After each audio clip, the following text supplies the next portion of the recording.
उत्तराखंड में एक गांव था। वहाँ बिरजू अपने माँ और अपनी पत्नी लता के साथ रहता था। बिरजू एक होनहार और मेहनती लड़का था। पूरे परिवार का ख्याल रखता था। बिरजू अपने परिवार को चलाने के लिए ट्रेन में समोसे बेचने का काम किया करता था। हर रोज बिरजू की पत्नी लता बिरजू को समोसे बनाकर देती। एक दिन बिरजू सुबह सुबह समोसे को लेकर ट्रेन में चढ़ा। समोसे समोसे, गर्मा गर्म समोसे, ताजे ताजे समोसे समोसे। भाई साहब समोसा लेंगे क्या?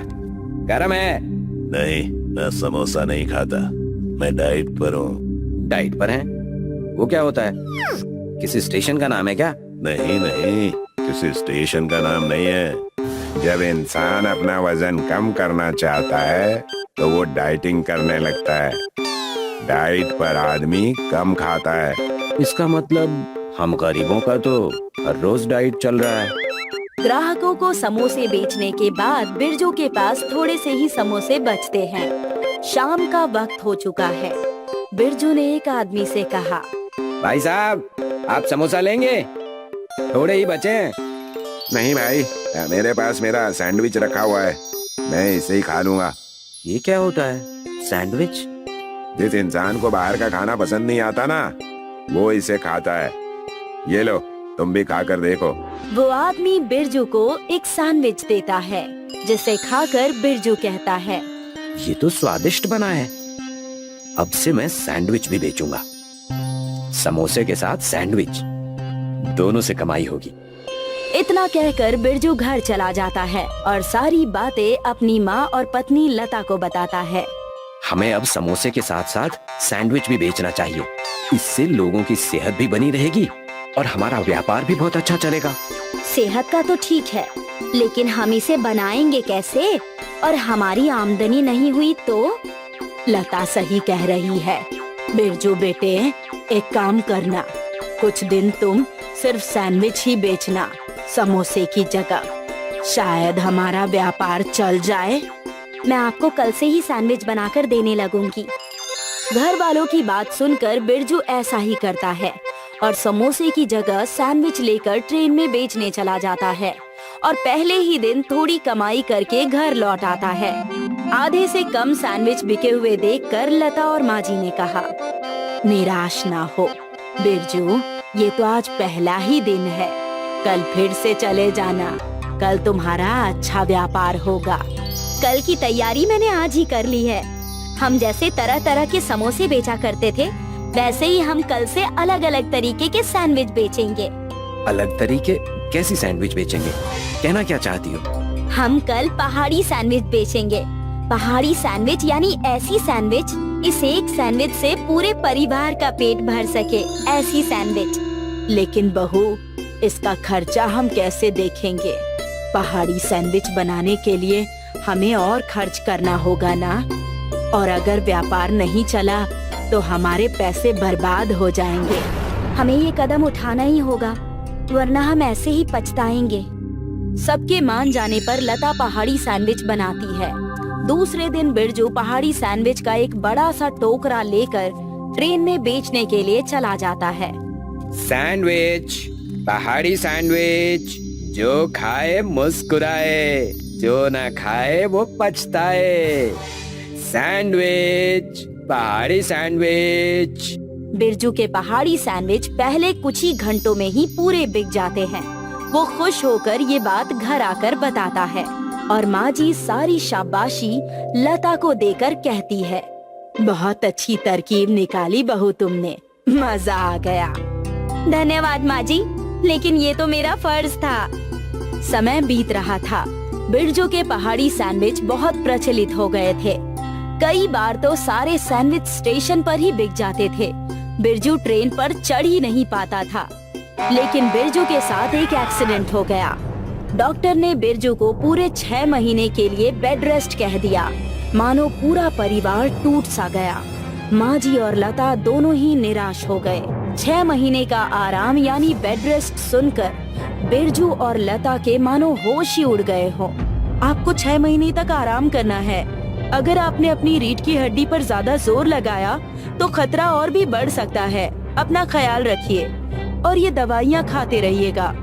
तभी लता और माजी उससे कहते हैं, ये हमारे परिवार में कैसी विपदा आ गई है। बिरजू बेटे, अब तुम ट्रेन में व्यापार करने नहीं जा सकते और इसी का फायदा उठाकर हमारा पड़ोसी किरोड़ी मल वैसी ही पहाड़ी सैंडविच बनाकर बेच रहा है। हमारे पास कुछ ही दिन के पैसे बचे हैं। कुछ पैसे तो हॉस्पिटल के इलाज में ही खर्च हो गए। इतना कहते ही हॉस्पिटल में बिरजू को देखने के लिए स्टेशन मास्टर आ जाते हैं और उन्हें देखकर बिरजू नरम हालत में भी उठने की कोशिश करता है। अरे बैठे रहो बैठे रहो। क्या हाल है बिरजू? जब मैंने सुना तुम्हारा एक्सीडेंट हो गया है, मैंने सोचा तुमसे आकर मिलूं। मालिक, सब ऊपर वाले की करामात है, वरना मैं आज जिंदा नहीं होता। ए शुभ शुभ बोलो, सब ठीक हो जाएगा। वैसे मैं तुम्हारे पहाड़ी सैंडविच मिस कर रहा हूँ। मेरी तीनों बेटियां पहाड़ी सैंडविच बड़े चाव से खाती थी और मैं भी। बिरजू उनकी बात सुन ही रहा होता है कि वहाँ पर लता और माजी दवाइयाँ लेकर आ जाते हैं। लता और माजी का मुरझाया हुआ चेहरा देखकर स्टेशन मास्टर समझ जाता है कि पैसों की दिक्कत है। आओ लता, आओ। लता और माँ, ये लता है और ये मेरी माँ। मैं आपको मिलवाना भूल ही गया। ये हमारे स्टेशन के स्टेशन मास्टर हैं। इन्होंने हमारी खूब सहायता की है शुरुआती दिनों में। हमें अच्छा लगा कि आप हमारे बेटे से मिलने आए। धन्यवाद। इसमें धन्यवाद की क्या बात है। मैं बिरजू के लिए एक खुशखबरी लाया था। कैसी खुशखबरी मास्टर साहब? खुशखबरी ये है कि स्टेशन में कई दिनों से एक किताब की दुकान खाली हो गई है। वहाँ का किताब वाला दूसरे बड़े स्टेशन चला गया है। तुम और तुम्हारा परिवार चाहे तो उस दुकान को किराए पर ले लो। वहाँ अपना पहाड़ी सैंडविच का दुकान खोल सकते हो। किरोड़ी मल के नकली सैंडविच खाकर लोग उब चुके हैं। स्टेशन मास्टर की बातें सुनकर मानो पूरे परिवार में खुशी की लहर दौड़ने लगती है। सब खुश हो जाते हैं और बिरजू और लता कहते हैं, धन्य भाग हमारे, जो ये सहायता आपने हमारी की। जब तक मैं हॉस्पिटल में हूँ, लता और माँ जी दुकान चला लेंगे। जैसे ही मैं ठीक हो जाऊंगा, वैसे खुद दुकान पर पहाड़ी सैंडविच बनाकर बेचने लगूंगा। दुकान खुलने से हमारे ग्राहक स्थायी हो जाएंगे और हमारी आमदनी भी बढ़ जाएगी। नेकी और पूछ पूछ, ये हम जल्दी ही करना चाहेंगे। स्टेशन मास्टर की बातें सुनकर बिरजू स्टेशन पर दुकान किराए पर ले लेता है। लता और माजी दोनों पहाड़ी सैंडविच का व्यापार वहाँ करना शुरू कर देती हैं। किरोड़ी मल के सैंडविच अब कोई नहीं खरीद रहा था।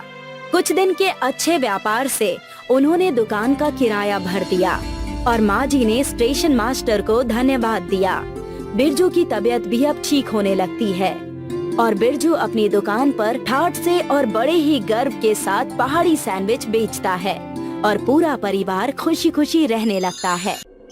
तमिलनाडु के एक गांव में संध्या और उसका पति इडली बेचने का काम किया करते थे। संध्या का पति मनोज इडली बेचने में उसका हाथ बटाया करता था। मेहनती और काबिल होने के साथ साथ संध्या दयालु भी थी। कई बार तो लोगों को इडली फ्री में भी दे दिया करती थी। संध्या के पिता आयुर्वेद के बहुत बड़े वैद्य थे। इसी वजह से संध्या को भी जड़ी बूटी, पेड़ पौधे और सारे आयुर्वेदिक चीजों का पूरा ज्ञान था। संध्या दीदी, एक प्लेट इडली सांभर दे देना। चटनी थोड़ी सी तीखी देना। इतनी तीखी चटनी क्यों? क्योंकि मुझे सर्दी है ना, इसलिए। संध्या तुरंत अपने बगीचे से एक जड़ी बूटी की पत्ती ले आई और उसने तीखी चटनी में डालकर उसे परोस दिया। जैसे ही उस लड़की ने अपनी इडली तीखी चटनी के साथ खाई, उसकी सर्दी झट से ठीक हो गई। अरे वाह, आपकी इडली तो जादुई है। इसमें आपने क्या क्या डाला है? मेरी सर्दी पूरी तरह से ठीक हो गई। इसमें बस एक जड़ी बूटी का पत्ता था और कुछ नहीं। यूं ही तुम दुनिया के मुफ्त में मदद करती रहोगी ना, तो क्लिनिक में बैठे डॉक्टरों को अपनी दुकान बंद करनी पड़ेगी। बस थोड़ी सी मदद ही तो की है बेचारी की। सर्दी से परेशान थी इसीलिए, वरना आपको नहीं लगता मेरे पिताजी से सीखे जड़ी बूटी का ज्ञान ऐसे ही मेरे पास रहेगा? उसका कोई मतलब नहीं होगा। दोनों बहस करके घर जा ही रहे थे, तभी उनके बेटे ने कहा, माँ, मुझे स्कूल के टिफिन में इडली मत दो।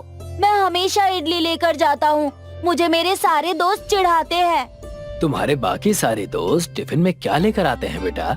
मेरे दोस्त सैंडविच और ब्रेड जैम लेकर आते हैं। तो एक काम करना, कल से तुम इडली सैंडविच लेकर जाना। तुम खुद भी खाना और अपने दोस्तों से भी शेयर करना। हुर्रे! मैं कल से इडली सैंडविच लेकर जाऊंगा। टोनी के जाते ही मनोज संध्या से पूछता है, वैसे भाग्यवान, इडली सैंडविच क्या होता है? ये तो बस मैंने यूं ही कह दिया। कल इडली ही दूंगी, बस कुछ पत्तियां डालकर। तुम भी ना कमाल करती हो। अगले दिन से संध्या फिर से अपनी इडली की दुकान खोल देती है। अच्छी ग्राहकी चल रही थी कि तभी मनोज उसके पास आया। संध्या, जल्दी से दुकान बंद कर दो, हमें यहाँ से निकलना चाहिए। शहर में बहुत बुरी एक बीमारी फैली है और धीरे धीरे गांव की तरफ आ रही है, और सरकार ने भी सारी दुकानें और व्यापार बंद करके अपने अपने घर में रहने की सलाह दी है। ये अचानक कैसे हो गया? टोनी को मैंने अभी अभी स्कूल में छोड़ा। जाकर उसे लेकर आओ। सब अपने अपने घरों में कैद हैं और तुमने स्कूल भेजा हुआ है। मनोज की बात सुनकर हड़बड़ाकर संध्या अपने बच्चे टोनी को स्कूल लेने जा रही थी कि स्कूल की गाड़ी उनके घर के पास आ गई। चलो घर चलो बेटा। संध्या मनोज और टोनी के साथ घर चली जाती है और बचे हुए पैसे का राशन और कई सारी दूसरी चीजें, इडली का आटा और थोड़े से चावल दाल लेकर जैसे तैसे घर पहुंचती है। हमारे पास बस थोड़े ही बचे हुए राशन है। कितने दिनों तक घर में रहना है कुछ पता नहीं। हम तुम्हारे पिताजी से इस चीज की मदद क्यों नहीं ले लेते? उन्हें आयुर्वेद का इतना ज्ञान है, वो इन सब छोटी छोटी बीमारी के बारे में झट से समाधान दे देंगे। मनोज के कहने पर संध्या अपने पिताजी को फोन लगाकर सारी समस्या बताती है। तब उनके पिताजी कहते हैं, इस समस्या का समाधान मैंने तुम्हें पहले ही बता दिया था। तुम्हें बचपन से ही जड़ी बूटियों का ज्ञान है। अपने बगीचे से उन जादुई जड़ी बूटियों का इस्तेमाल करो और सारे बीमार लोगों के खाने में परोस दो। अपने पिताजी की बात सुनकर तुरंत ही संध्या अपने घर में वो किताब ढूंढने लगती है और वहाँ उसे उस बीमारी का इलाज मिल जाता है। तब बड़ी खुशी के साथ अपने पति मनोज से ये बातें बताती है। पिताजी ने जो जादुई जड़ी बूटी बताई है वो हमारे बागीचे में खूब सारी है। हम इसे अपनी इडली सैंडविच में मिलाकर पूरे गांव और शहर को खिलाकर ठीक कर सकते हैं। तो देर किस बात की? हमें उस जड़ी बूटी से लोगों का इलाज करना चाहिए ताकि हम लोगों की मदद कर सकें।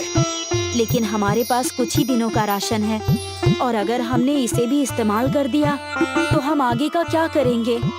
पता नहीं बीमारी कब तक रहेगी और कब तक नहीं। तुम आगे की चिंता मत करो और अपने पिताजी की बताई जादुई जड़ी बूटी इडली सैंडविच में मिलाकर लोगों को दे दो।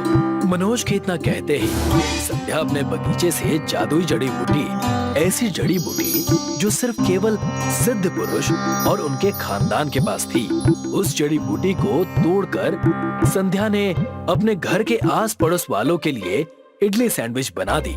ये तो सिर्फ 4-5 घर के लिए है और इतने में क्या होगा हमारा? जैसे ही लोगों को पता चलेगा जादुई इडली सैंडविच है, वो अपने घर से राशन और कई सारे खाने के सामान हमें देंगे। उन सब चीजों से हम और भी बनाकर रख लेंगे। आसपास के कई घरों में संध्या और मनोज ने इडली सैंडविच बांटे। इडली सैंडविच जब लोगों ने खाया तो बिल्कुल ठीक हो गए। उनका बुखार और उनकी बीमारी झट से गायब हो गई। आपके इस बड़प्पन से हमारा बच्चा बीमारी के चंगुल से निकल गया। भगवान आपका भला करे। हमें पूरे मोहल्ले और शहर को ठीक करना है। इसके लिए हमें आपके घर का राशन चाहिए। ये भी कोई पूछने की बात है? मेरी राशन की दुकान है, ये तो तुम्हें पता ही है। बस मेरी एक शर्त है कि तुम सबको जादुई इडली सैंडविच ही खिलाना। ये भी कोई पूछने की बात है? चलिए हम शुरू करते हैं। संध्या और मनोज उस औरत के राशन के दुकान जाते हैं और वहां जाकर इडली सैंडविच बनाने की सारी सामग्री ले लेते हैं और उससे बहुत सारी इडली सैंडविच बनाकर पूरे गांव और कस्बे को खिलाते हैं।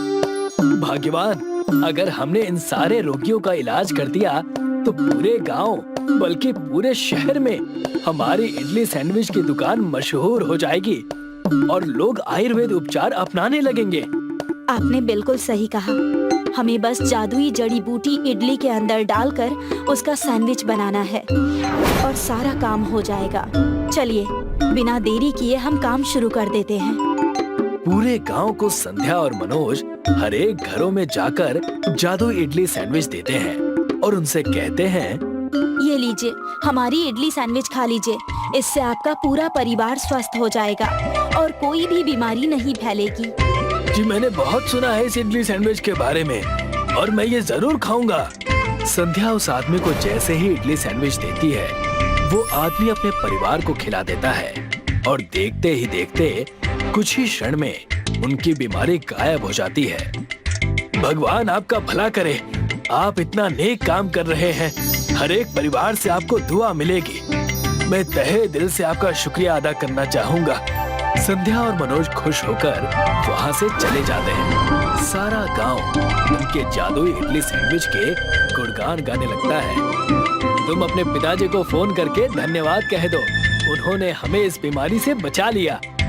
मनोज की बात सुनकर संध्या अपने पिताजी को धन्यवाद कहती है और पूरा परिवार खुशी खुशी अपनी इडली सैंडविच बेचने लगता है और अपना जीवन बिताने लगता है। कुसुम एक विधवा औरत थी जो अपनी पति की मृत्यु के बाद अपने बेटे कुणाल के साथ रहती थी। कुणाल को उसने बहुत लाड प्यार से पाला था और अब उसकी शादी की उम्र हो गई थी।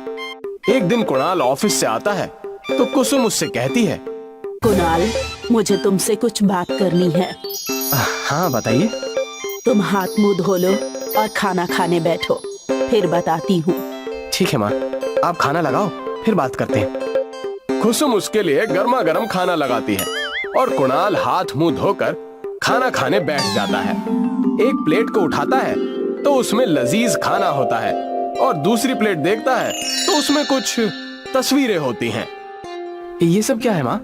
ये इतनी सारी तस्वीरें इस प्लेट में क्या कर रही हैं? मैं तुमसे यही बात करना चाहती थी। ये लड़कियों की तस्वीरें हैं, जो तुम्हें पसंद आए मुझे बता देना। माँ आप तो जानती हैं मुझे शादी नहीं करनी, तो फिर क्यों ये सब कर रही हो? शादी नहीं करनी, शादी नहीं करनी, बस एक ही रट लगा रखी है तूने। अब तेरी शादी की उम्र हो गई है और मुझे भी तो अपनी बहू और पोतों का मुंह देखना है। मेरी सारी सहेलियां नाती पोते वाली हो गई हैं और मैं हूँ जो अभी तक घर के कामों में लगी हुई हूँ। मैंने आपसे कहा ना मुझे शादी नहीं करनी।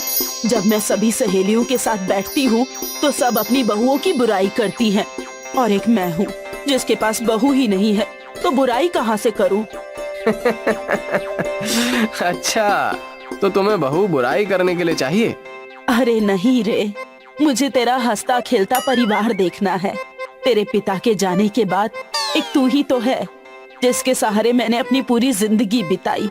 अब बस तेरा घर बसा देख लूं तो फिर चाहे अगले दिन ही मैं तेरे पिता के पास चली जाऊं तो मुझे कोई गम नहीं होगा। माँ तुम ऐसी बातें क्यों कहती हो? चलो अच्छा ठीक है, मैं शादी कर लेता हूँ, तुम अपना दिल मत दुखाया करो। चलो जल्दी से आंसू पोंछो। कुणाल शादी के लिए हाँ कह देता है और कुसुम एक अच्छी सी लड़की देखकर उसकी शादी कर देती है। कुसुम और कुणाल को ये नहीं पता होता कि जो लड़की देखने में इतनी सुंदर है वो अंदर से कितनी बदसूरत है। बहू, सूरज सर पर आ गया है, अब तो उठ जा। क्या है, मुझे चैन से सोने भी नहीं देते हैं। अरे सूरज सर पर चढ़ गया है तो क्या हो गया? उसका तो रोज का काम है। अब मुझे देर तक सोने की आदत है तो मैं क्या करूं भला? और माँ जी जरा चाय ले आइए, मुझे बेड टी की भी आदत है। कुसुम पिंकी के तेवर देखकर हमेशा परेशान हुआ करती थी। पिंकी अपनी सास को माँ तो दूर की बात, सास भी नहीं समझती थी। आए दिन कुसुम को ही सारा काम करना पड़ता था। पिंकी एक ग्लास उठाकर भी नहीं रखती थी। इतनी रात गए तुम कहाँ जा रही हो? घर की बहू का रात में घर से बाहर निकलना शोभा नहीं देता। ओह मॉम, मैंने कितनी बार कहा है मुझे जाते वक्त टोका मत करो। और मेरा दिन रात को ही शुरू होता है तो मैं क्या करूं? मैं अपने दोस्तों के साथ डिस्को जा रही हूँ। कुणाल 2 दिन के लिए बाहर गए हुए हैं तो मैं घर में बैठी बैठी बोर हो रही थी, इसलिए सोचा डिस्को ही चली जाती हूँ। डिस्को? पर वो तो। माँ जी अब आप मेरे काम में दखल मत दीजिए। पिंकी कुसुम को टका सा जवाब देकर वहाँ से चली जाती है। कुसुम उसको देखती रह जाती है और सोचती है कि कैसी बहू की इच्छा की थी और कैसी बहू आई है, पर यह बात वो अपने बेटे से नहीं कह सकती थी। माँ जी, शाम को मेरे कुछ दोस्त खाने पर आ रहे हैं, उनके लिए कुछ अच्छा बना देना। कुसुम सबके लिए पूरी, कचौड़ी, हलवा, खीर बना देती है, जिस पर पिंकी उस पर गुस्सा हो जाती है और उसको उल्टा सीधा कहती है। ये क्या खाना बनाया है, इतना ऑयली और स्पाइसी। पिंकी, कौन है ये? ये मेरी मेड है। पिंकी, तुमने तो बदतमीजी की सारी हदें पार कर दी है। मैं तुम्हारी बातें सहन करती जा रही हूँ। इसका ये मतलब नहीं है कि तुम अपने दोस्तों के सामने कुछ भी कहती रहो। मैं इसकी मेड नहीं बल्कि सास हूँ। माँ जी, आप मेरे दोस्तों के सामने मेरी बेइज्जती कर रही हैं। अगर मैं तेरी बेइज्जती कर रही हूँ और तुझे मेरे हाथ का खाना पसंद नहीं है, तो तुझे तेरे दोस्तों के सामने एक चैलेंज देती हूँ कि तू मेरे हाथ की बाहुबली कचौड़ी खा कर दिखा। अगर तूने मेरे हाथ की बाहुबली कचौड़ी खा ली तो मैं तेरी सारी बातें मानूंगी, और अगर तू नहीं खा पाई तो तुझे इस घर से निकलना होगा। मुझे मंजूर है। कुसुम और पिंकी में प्रतियोगिता शुरू हो जाती है। कुसुम रसोई में जाती है और बाहुबली कचौड़ी बनाकर लाती है। पिंकी की सारी सहेलियां यह देखने के लिए उतावली हो जाती हैं कि पिंकी ये बाहुबली कचौड़ी खा पाती है या नहीं। सभी एक जगह बैठ जाते हैं और पिंकी बाहुबली कचौड़ी खानी शुरू करती है। पिंकी, ये लो मेरे हाथ की बनी हुई बाहुबली कचौड़ी। अब इसी पर तुम्हारा भविष्य निर्धारित होगा कि तुम यहाँ रहोगी या नहीं। बस इतनी सी बात? ठीक है, इसमें मैं एक चीज और जोड़ती हूँ। अगर मैंने ये बाहुबली कचौड़ी खा ली तो आपको इस घर से निकलना होगा। मुझे मंजूर है।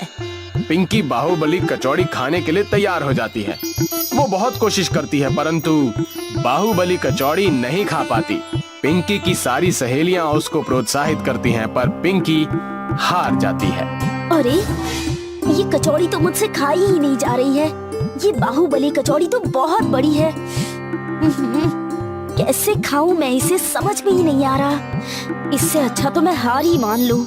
पिंकी हार मानकर अपनी अटैची लेकर जाने लगती है, तो कुसुम उसको रोकती है। रुक जाओ पिंकी, तुम इस घर की बहू और लक्ष्मी हो। लक्ष्मी घर छोड़कर जाती हुई अच्छी नहीं लगती। पर मैं तो आपकी प्रतियोगिता हार चुकी हूँ। ये प्रतियोगिता मैंने तुम्हें सबक सिखाने के लिए रखी थी, और मैं समझ चुकी हूँ कि तुम्हें अपनी गलती का एहसास है, इसलिए रुक जाओ। पर इस बात का हमेशा ध्यान रखना कि अपने बड़े बुजुर्गों का कभी अपमान मत करना।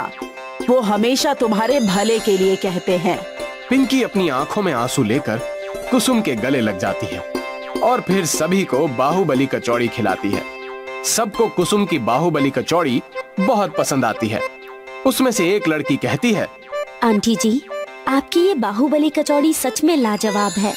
मेरा एक रेस्टोरेंट है, मैं चाहती हूँ कि आप वहाँ पर बाहुबली कचौड़ी को बनाओ। इससे हमारे रेस्टोरेंट का भी नाम होगा और आपकी बाहुबली कचौड़ी का भी। बेटा, ये तो मैं अपने शौक के लिए करती हूँ, नाम के लिए नहीं। ये सब कुणाल दरवाजे के पीछे खड़ा देख रहा होता है। वो अंदर आता है और अपनी माँ से कहता है, माँ, पूजा सही कह रही है, आप बाहुबली कचौड़ी जरूर बनाएं, सब बहुत पसंद करेंगे।